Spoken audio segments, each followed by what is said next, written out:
Hi guys, welcome back to the channel. In this time, I will show you how to permanently delete a Snapchat account in 2026. The first step here, we need to open the Snapchat application, then press on the profile section in the top left corner, and then press the setting gear symbol in the top right corner.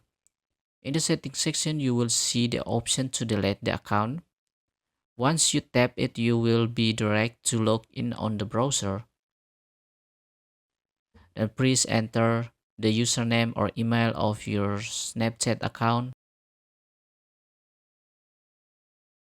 Then press next. The next step is to enter the password and press next again.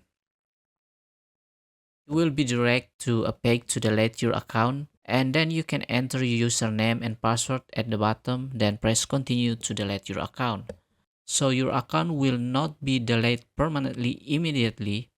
Your account will be deactivated and will automatically be permanently deleted by Snapchat after 30 days of deactivation.